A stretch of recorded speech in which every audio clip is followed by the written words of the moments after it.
Para saudara dan saudari yang Tuhan cintai, selamat pagi dan selamat bertemu lagi dalam renungan harian dari Paroki Santo Petrus dan Paulus Hargapura, edisi hari Sabtu, tanggal 8 Januari 2022, sesudah pesta penampakan. Mengawali hari yang baru ini, kita hendak mendengar dan merenungkan sabda Tuhan. Marilah sebelum kita mendengar dan merenungkan sabda Tuhan, kita berdoa. Dalam nama Bapa dan Putra dan Roh Kudus. Amin. Allah Bapa yang Maha Baik, gembiralah hati kami karena Engkau sudi hidup beserta kami dalam diri Yesus Mesias. Semoga kami selalu menaati sabdanya dan meneladan cinta kasih-Nya. Bersabdalah ya Tuhan, kami siap untuk mendengarkan. Terpujilah Engkau Bapa, Putra dan Roh Kudus, kini dan sepanjang segala masa. Amin. Para saudara dan saudari yang Tuhan cintai,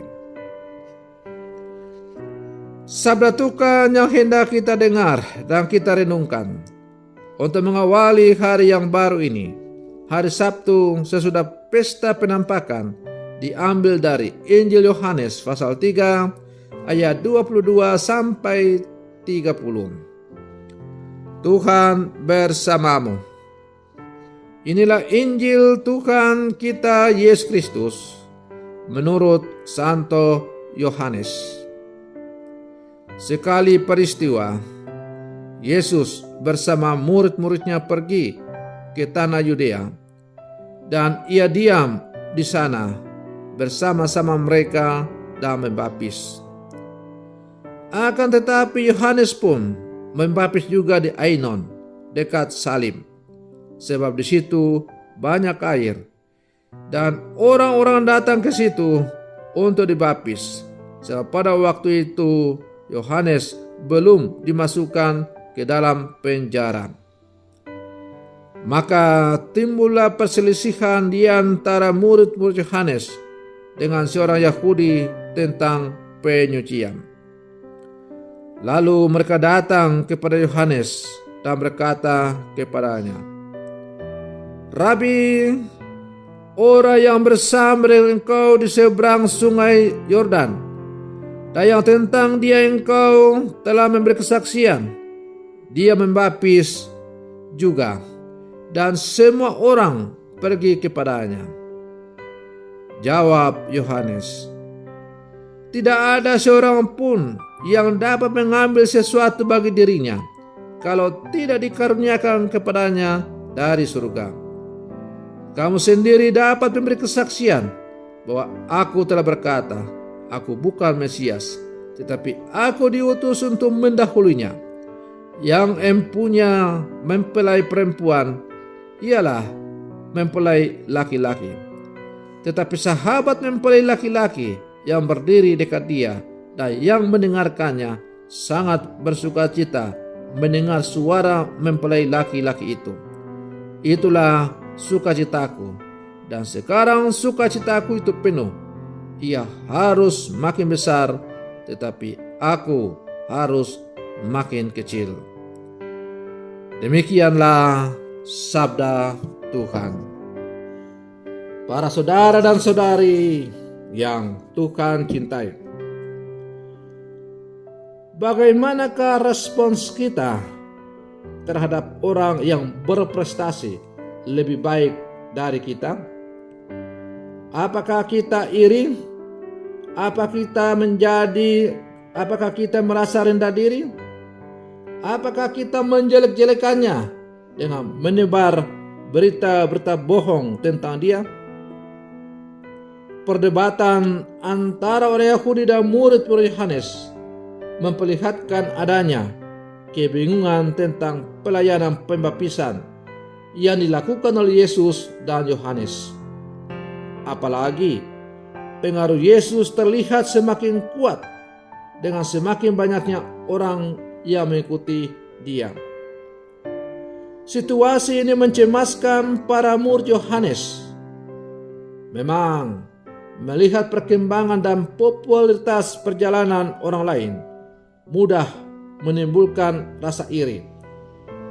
Akan tetapi, kita harus ingat bahwa misi kita yang sesungguhnya adalah mendorong orang untuk mengikuti Kristus dan bukan menjadi pengikut kita.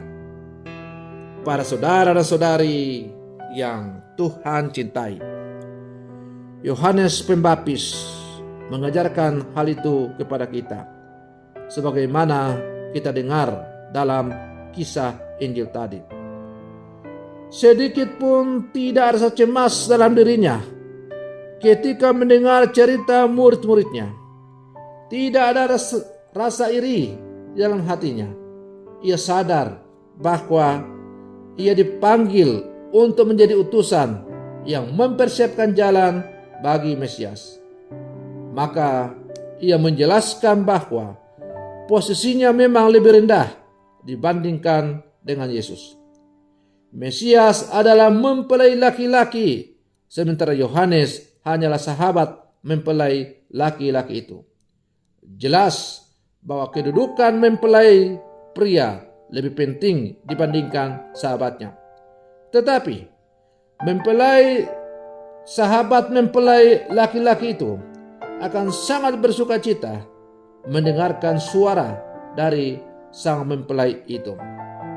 Artinya, ketika Yesus mulai tampil di hadapan umum untuk mewartakan Injil dan membaptis, Yohanes semakin bersuka cita. Maka ia mengatakan, sukacitaku menjadi penuh. Ia harus semakin menjadi besar dan aku harus semakin menjadi kecil. Para saudara dan saudari yang Tuhan cintai, itulah gambaran seorang pelayan sejati yang mengerti dengan jelas panggilan pelayanannya. Keinginan Yohanes untuk memuliakan Yesus dan membuat Yesus lebih dikenal orang banyak menunjukkan kerendahan hatinya.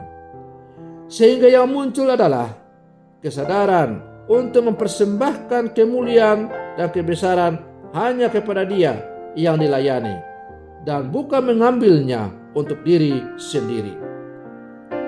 Para saudara dan saudari yang Tuhan cintai, maka timbullah sekarang pertanyaan untuk kita renungkan bersama dalam perjalanan hidup kita sebagai murid-murid Yesus yang hidup di zaman sekarang. Dalam kapasitas tertentu, kepada kita diberikan tanggung jawab, tugas sesuai dengan bidang kita masing-masing.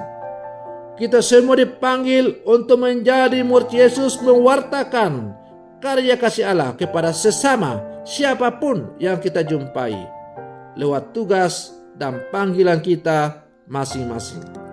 Nah, patut kita renungkan, apakah tugas dan karya yang diberikan kepada kita itu kita pakai sebagai sarana untuk semakin menghantar orang kepada Allah, ataukah sebagai sarana untuk mencari popularitas, jabatan, kekayaan, dan sebagainya. Akhirnya kita melakukan hal-hal yang tidak dikehendaki oleh Allah, misalnya menyalahgunakan jabatan, korupsi, KKN, kolusi, nepotisme, dan lain sebagainya.